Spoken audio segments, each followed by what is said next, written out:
Welcome back to the First Team. I'm Joe DeLeone. With me is my co-host Ryan Roberts, and today we are going to be breaking down the film from the Oregon-Michigan State game. Also, a little bit of a look ahead to what to expect for Oregon versus Ohio State, one of the, if not maybe the most premier matchup of this season with 2 versus 3. Ryan, this game, man, I saw you tweet about this. This defensive line for Oregon is nasty. Let's start there. I want to talk about this Oregon defense. I highlighted a couple guys, but I'm giving you free reign to take us with the first group that you want to go bring up here. Yeah, well, I think the conversation needs to start with the guy that's probably going to be drafted highest on the defensive line, and that's Jordan Burch, obviously formerly of South Carolina. We had him verified at 6'6" and 280 pounds this preseason, but I don't know if you saw this the other day, Joe. Jim Nagy tweeted something about him, and apparently he's up in the 290-something pound range now. So, wow.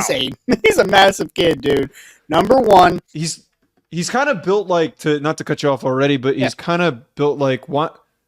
Who was the kid who just got drafted out of Oregon? Why am I? DeForest Buckner? No, this past draft. Who? Oh my goodness. He was one of my guys. Brandon Dorless. He's kind of got like a very similar build, the way that he's bulked up in that manner that you're talking about here, where I don't think he's restricted to a particular role in the NFL, because he could play inside, he could play outside depending on the scheme. Yeah, I think he can. I think that I can't believe I forgot about Brandon Dorless already. He was pretty decent. he went top 100, didn't he? I think he went like the third this year. He went to the Falcons. He was drafted pretty high. Yeah, well, so Jordan Burch, Joe, I remember him at South Carolina. He would kind of flash a decent amount, but he was just kind of a super raw kid. Last year, the 2023 film for Oregon, I watched him in the preseason. I didn't like Jordan Burch's film in 2023 at Oregon. Didn't like it at all. I went back and watched the Michigan State game, which led me to go back and watch another. I forget what other game I watched earlier this year. It might have just been Boise State. I can't remember, though. I definitely watched that game for Gene T on that side, though, so I definitely have seen Burch in that regard. But, man, this is a completely different player than what I saw in 2023. Completely different. Like, Joe, we might be looking at a first-rounder if he continues this ascension. Yeah. Like, I don't think it's a crazy thing to say, dude. This kid is twitched up. He's explosive. He's not going to be the bendy outside track kid, but, like, I don't care about that as a 290-pound dude. I just don't. He, though, gets from 0 to 100 in a split second. Incredible acceleration, incredible explosiveness. He's strong as an ox. Last year, I felt like he was very passive in his approach. Like, he wasn't aggressive. It was just, he was big and fast and strong, so, like, he made a few plays. This year, it looks like there's intent. He's playing with purpose. There's a little bit of aggression. I really like a lot of what I see from Jordan Burch. If he has a big game, because, we'll talk a little bit more about Ohio State this week, in the podcast, but, like, big test against a guy like Josh Simmons, who's having a big season for Ohio State at left tackle. So seeing him against a really good offensive line at Ohio State, I think is going to be able to propel him further. But, like, Michigan State, it was like a man amongst boys. It really was. But like, he wasn't alone either. I mean, I don't know if you checked out Derek Harmon, number 55, the junior, the Michigan State transfer. Funny enough, that's at Oregon now. I thought Jamari Caldwell, the nose tackle, number 90. But, like, if I just kind of want to backtrack for a second, because I wanted to mention Caldwell, Harmon, another kid, Michigan State's film in 2023 wasn't overly impressed. But then you hear the backstory of he lost like 15, 20 pounds this offseason. He looks lighter. He looks more explosive. This Oregon defensive line, dude, is very talented. I'm not even talking about like Mateo Uyunglele, who's promising in his own. BetOnline remains your top spot for all of your live betting action and contests. NFL, college football, UFC, NHL are all in full swing. BetOnline is your number one source for wagering news, odds, trends, and predictions with both desktop and mobile access at any time.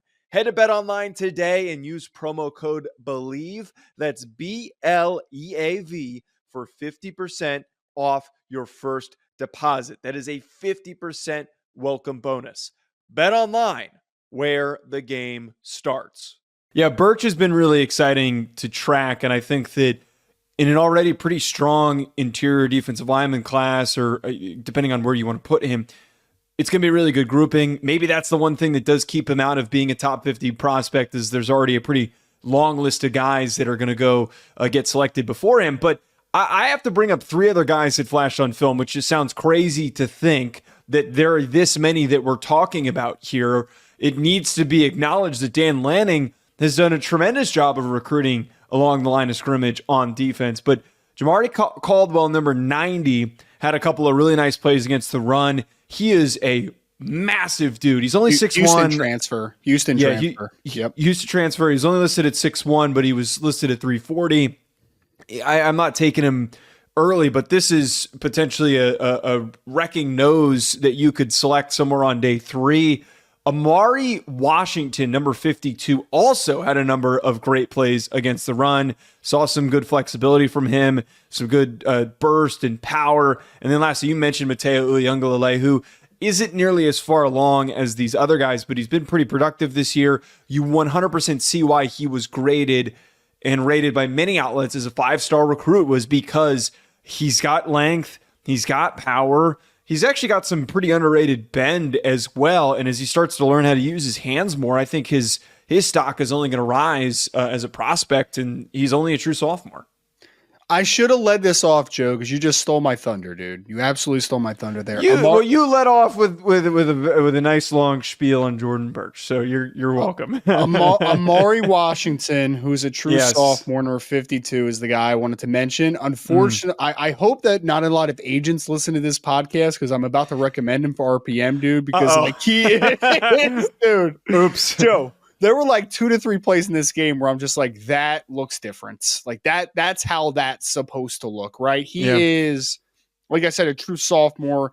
His size, I'm trying to remember it off the top of my head. I think he's like, he's well built. He's not like, we're talking about Jamari Caldwell, and he's a bit chunky. But Washington, man, like he's very thick and he's muscular for a true sophomore, which is sometimes a bit unexpected. But I'm glad they're on the same page here, because he seriously popped.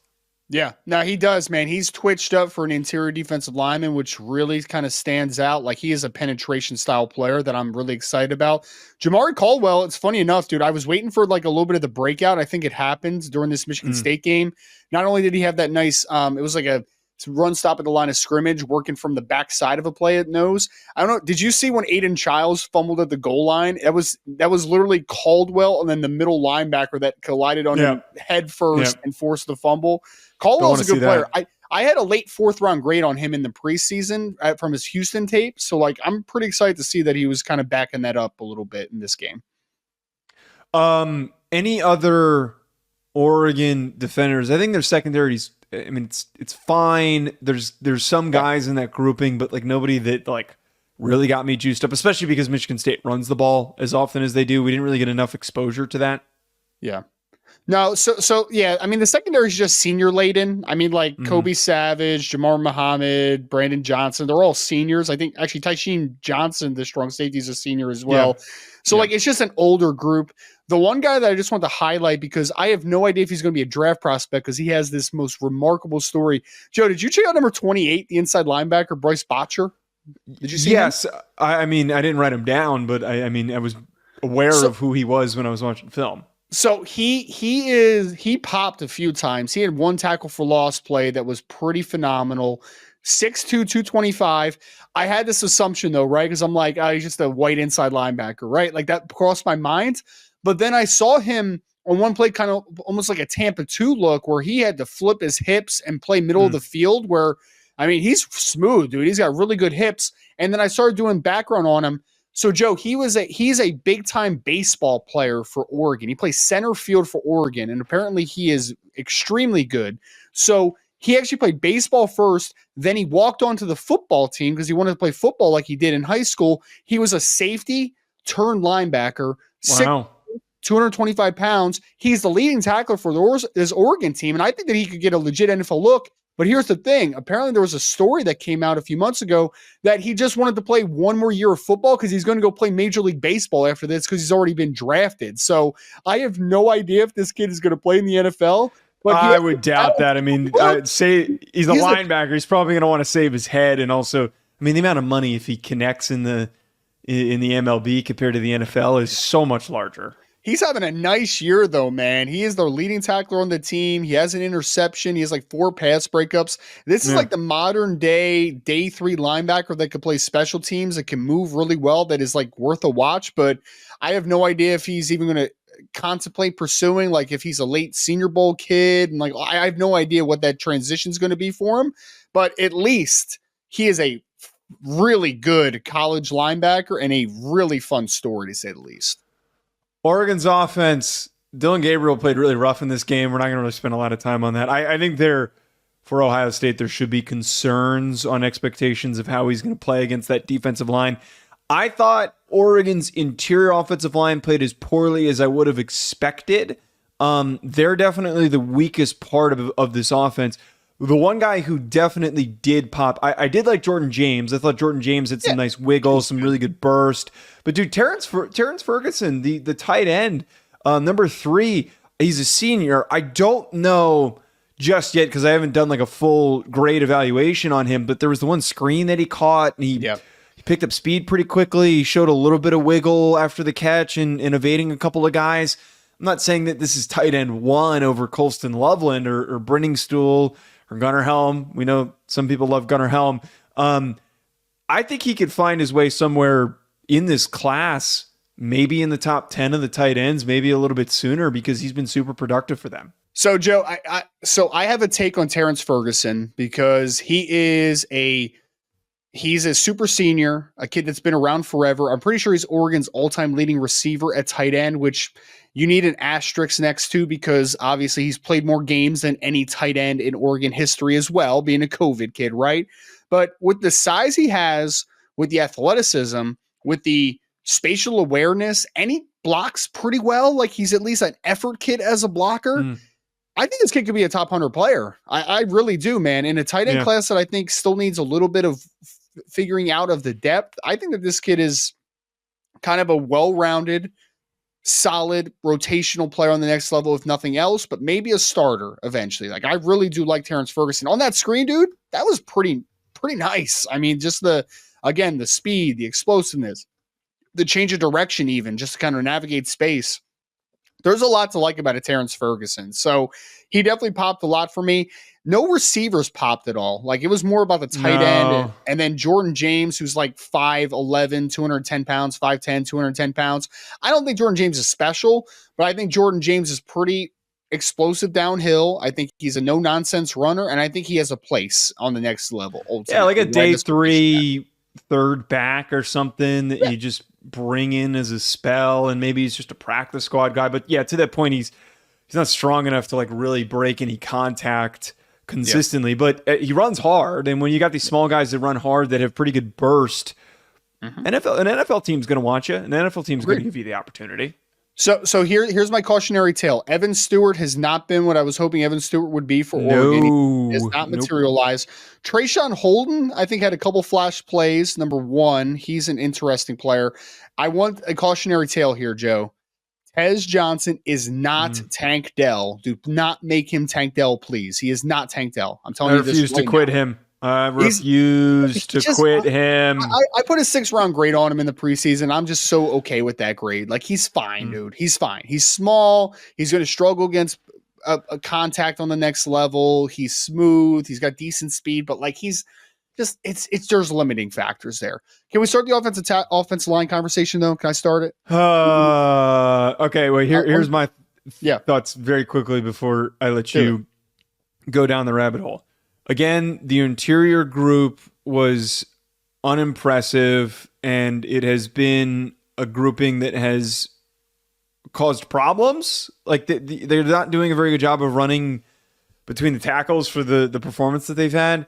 But we know that Johnny Cornelius and Josh Connerly are the 2 premier players in that grouping. You and I had a little bit of discussion about this. I agreed with what you had texted me. I still don't really know if I like Connerly or not. I don't think he's a first-round pick. I certainly don't. I think that there's athleticism there. It doesn't really typically come to fruition, but he looks like he has improved from last season.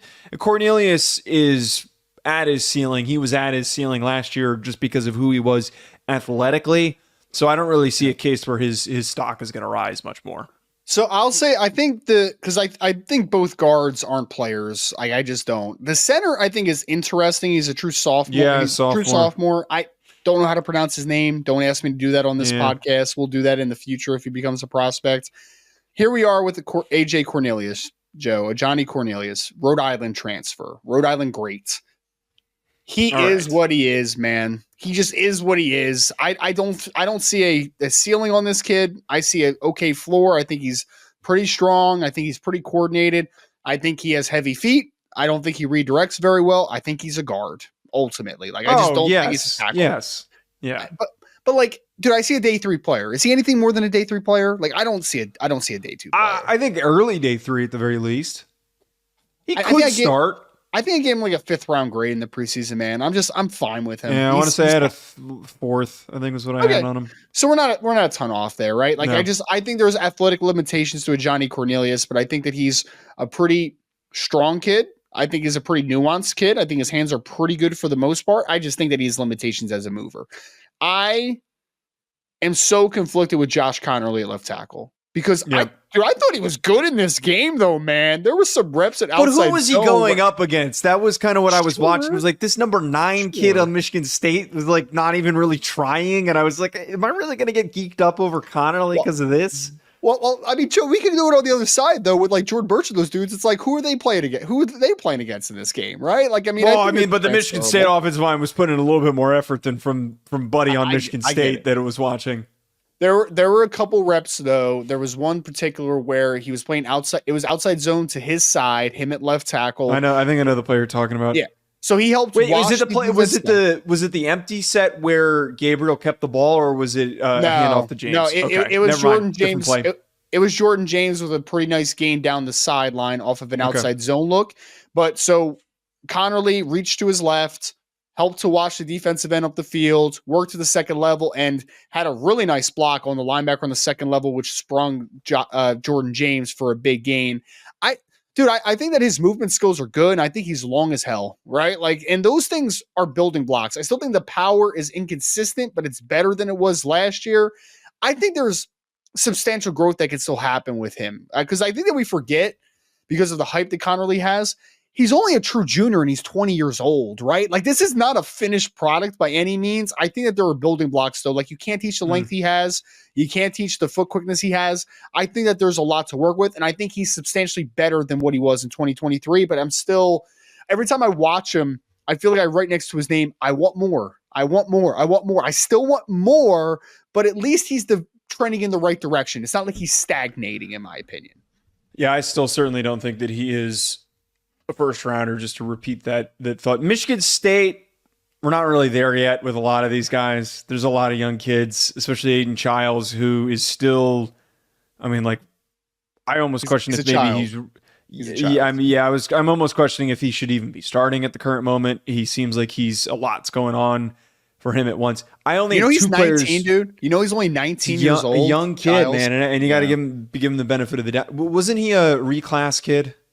I don't think he was a reclass kid. I think he's just young for his age. Okay. So I think he just turned 19 years old. So he's just a younger cat. Yep. I had only 2 kids that I wanted to get to overall before we share our thoughts on expectations for this Ohio State-Oregon game. The 2 that I had written down, Charles Brantley, number 0, who had an interception in the end zone. I thought he showed some pretty good length, some pretty good hips. His reactiveness was tremendous on that play. I think that there's certainly, and I believe he would be a member of this upcoming class. I think he was a redshirt junior for what I had written down. Just seemed like he moved really well compared to some of these other players in this Michigan State defense. The other one, Nick Marsh, the freshman receiver. He was a big-time kid, dude. A couple recruiting sites had him as a top 100 player, so Marsh was a pretty good recruit. Yeah. We give a lot of hype, and his name has been showing up a lot on weekly recaps for top freshman performers on these recruiting sites. But the play that he had, I want to say it was a play-action play where he was just over the top. Childs kind of underthrew him, and his ability to redirect and recontort his body and come back to the football, it was a great play. I almost kind of wonder if he's going to stick at Michigan State, but that's a separate conversation for a different day. Those were the 2 guys that I liked. So Marsh was, if you followed his recruiting platform in 2024 as a 2024 recruit, or you've seen him so far this year, he is Jeremiah Smith light, but he's not obviously as talented as Jeremiah Smith. Like Jeremiah Smith's a freak of nature and probably would be a first round pick if he was eligible for this year's draft. Like he's that good. But Marsh is 6'3", 209. Great body control, wins outside the numbers. There's a lot of good with Nick Marsh. I think the Jaron Glover kid, the other wide receiver, number 4, flashed a little bit in this game. He had a long play. Offensive line-wise, just not there. Tight end, Jack Velling, I think, had some good moments. He's the Oregon State transfer, but he's just more smooth and explosive. Like he's not exciting, but I think he has solid overall movement skills as far as just being like a smooth customer. Joe, I'll tell you this, man.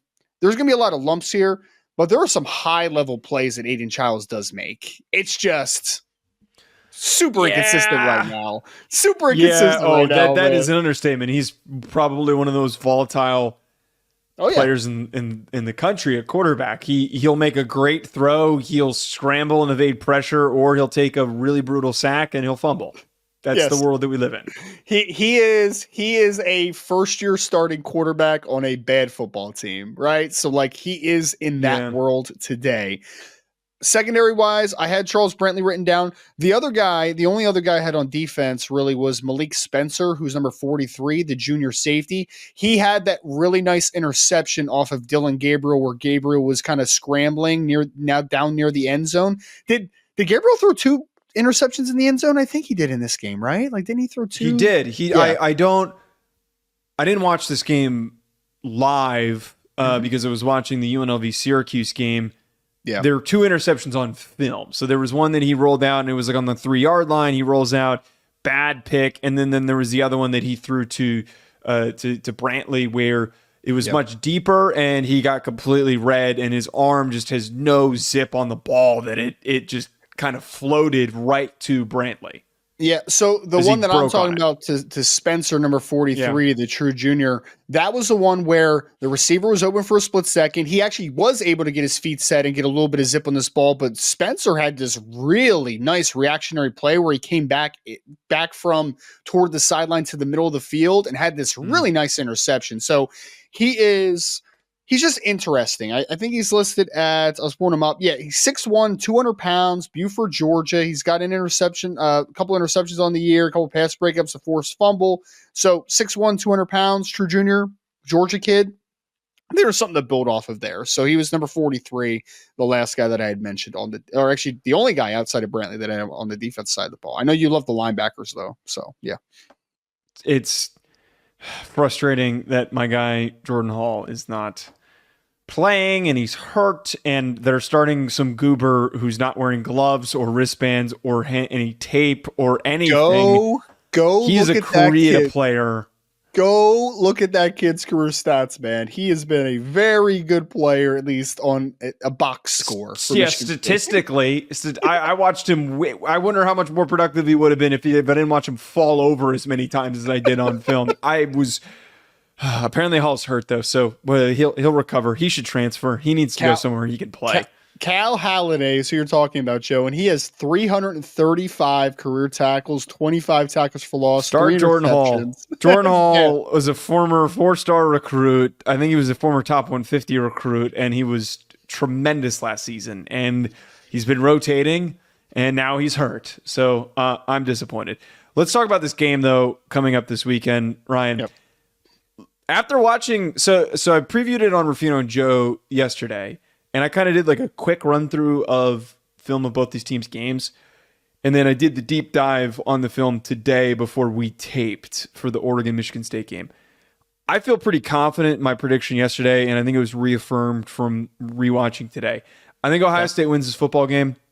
I think the biggest thing it's going to come down to is, one, I don't think that Dylan Gabriel is playing well enough for this team to take that next step and to be able to beat a top 2 team. Ohio State is playing on another level. And despite, I received a lot of criticism for this, despite Will Howard playing slightly above average, they're firing on all cylinders at every single position group. And I think where there's going to be a ton of problems is Tyleik Williams and that interior defensive line unit for Ohio State is going to cook against this struggling interior O-line for Oregon. They're going to feast. And I know a lot of Oregon fans bring up that, like, oh, we've been kind of figuring out who's who and things have been getting better. It's not an issue anymore.